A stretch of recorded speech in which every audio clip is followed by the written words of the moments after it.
सिर्फ और सिर्फ इलेक्शन के दिन सर्वे नहीं किया जा सकता, उससे पहले पाकिस्तान का जो मीडिया है वो सर्विस कर सकता है। तो इसके हवाले से मैंने आपको एक पहले वीडियो में भी बताया था कि अब नवाज़ शरीफ को मकबूल ज़ाहिर करने के लिए तमाम मीडिया चैनल्स या वो ख़ास सहाफ़ी जिनकी मुस्लिम लीग नून से वाबस्तगी है या मरीम नवाज़ से उनकी दोस्ती है, अब वो अपने मीडिया चैनल्स के ऊपर सर्वेस करेंगे और उसके अंदर नवाज़ शरीफ की झूठी मकबूलियत दिखाएंगे और ये कोशिश की जाएगी कि नवाज़ शरीफ और मुस्लिम लीग नून पाकिस्तान के अंदर सबसे मकबूल हैं और जिसका आगाज़ कर दिया गया है।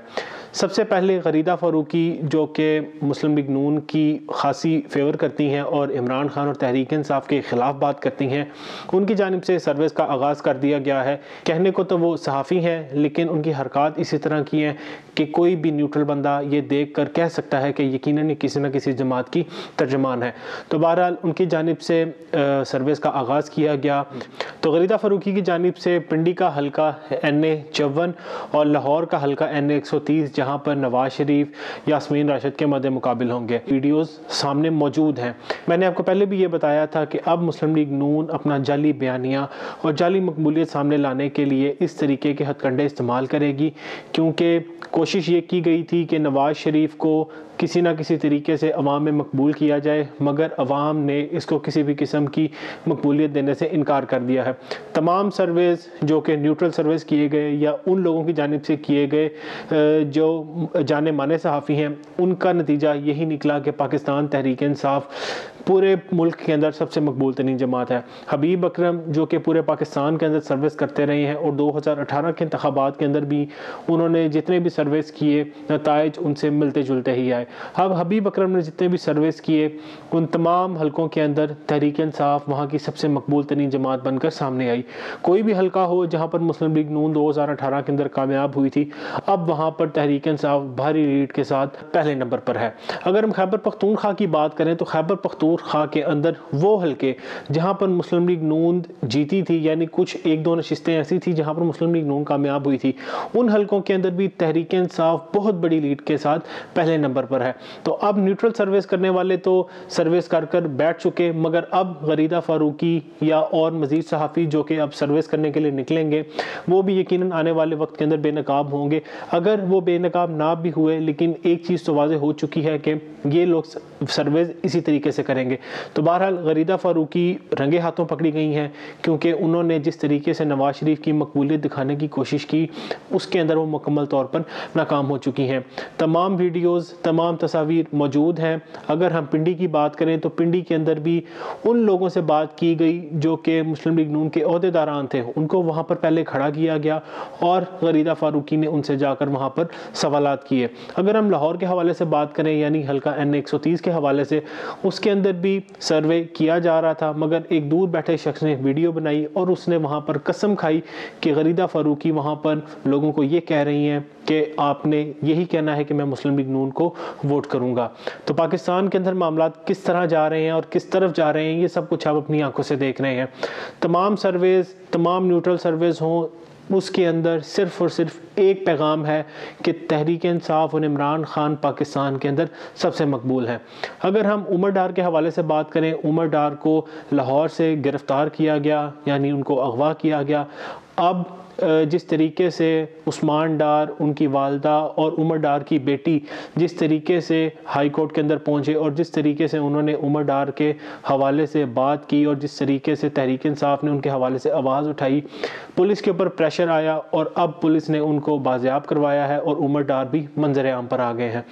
जिस तरीके से उमर डार को अदालत के अंदर लाया गया, वो वीडियो देखकर यकीनन बहुत तकलीफ़ हुई, क्योंकि उमर डार जिस तरीके से इमरान खान के साथ खड़े हैं, इनकी सज़ा ये है कि अब उनको गिरफ़्तार कर लिया गया है और अब उनको किसी भी सूरत नहीं छोड़ा जाएगा, बल्कि इनको तब छोड़ा जाएगा जब वो तहरीक इंसाफ को खैराबाद कह देंगे। सबको मालूम है आखिरी नतीजा यही निकलेगा कि उमर डार से तहरीक इंसाफ छुड़वा ली जाएगी और 9 मई की मज़म्मत करवाई जाएगी। तो बहरहाल इस वक्त जो हालात हैं वो इंतहाई ख़राब हैं और तहरीक इंसाफ के लोगों के ऊपर अब भी क्रैकडाउन का सिलसिला जारी है। अगर हम उमर डार के हवाले से बात करें, उनको जिस तरीके से हथकड़ियाँ लगाकर अदालत अदालत में पेश किया गया और जिस तरह उनके ऊपर वाज़ेह तौर पर नज़र आ रहा था कि तशद्दुद किया गया है, क्योंकि वो लगड़ा कर चल रहे थे, लेकिन उसके बावजूद वो इस जज्बे के साथ हैं कि वो इमरान खान का साथ नहीं छोड़ेंगे। अब देखना ये है कि वो कब तक इस चीज़ के साथ खड़े रह सकेंगे, क्योंकि बज़ाहिर तौर पर डार बरादरान जो कि तहरीक इंसाफ के साथ बहुत पुराने चल रहे हैं,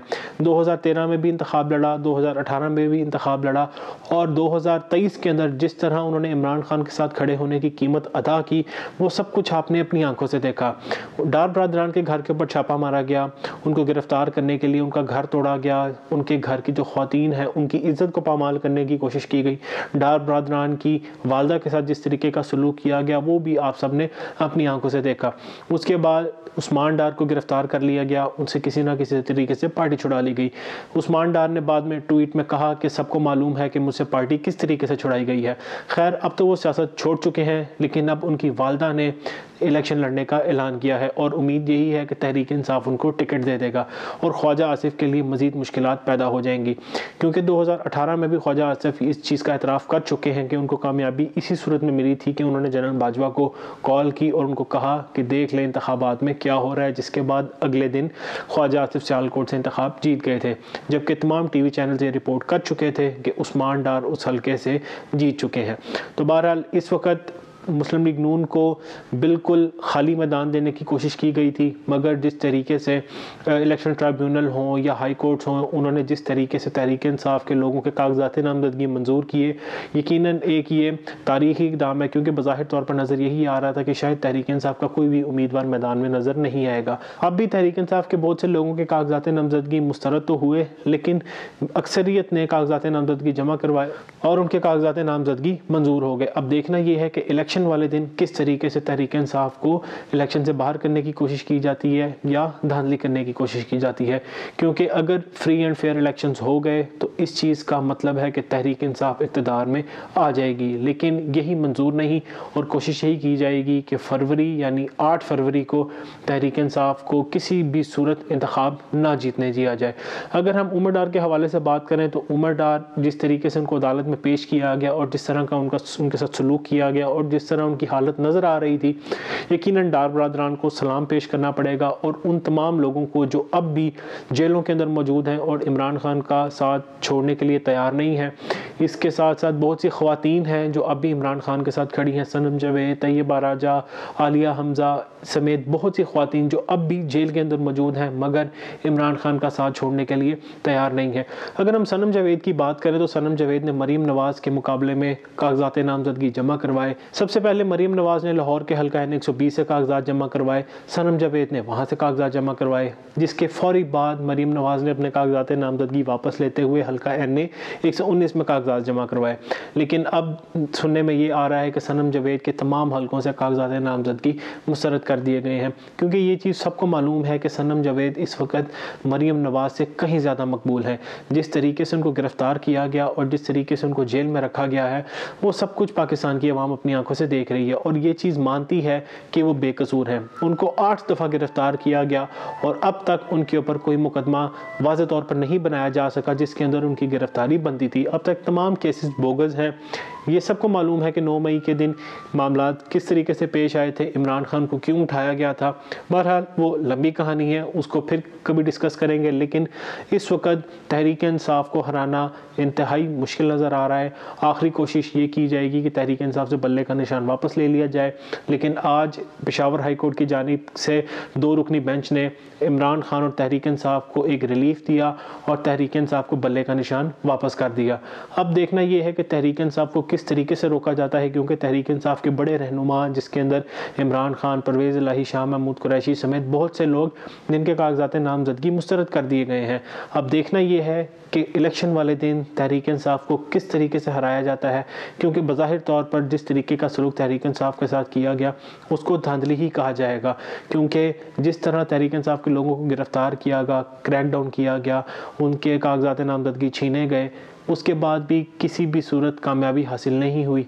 अब आखिरी कोशिश ये की जाएगी कि इंतखाब वाले दिन किसी ना किसी तरीके से धांधला किया जाए और मुस्लिम लीग नून को या उस जमात को जिसको जितवाने की कोशिश की जा रही है उसको कामयाब करवाया जाए और तहरीक इंसाफ को किसी ना किसी तरीके से शिकस्त दिलाई जाए।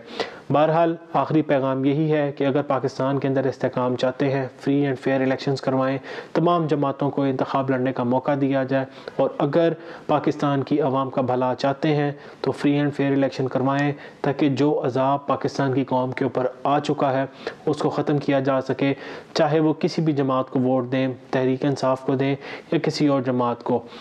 उसकी हुकूमत को तस्लीम किया जाए और 5 साल उस हुकूमत को मुकम्मल करने दिए जाएँ। वस्सलाम।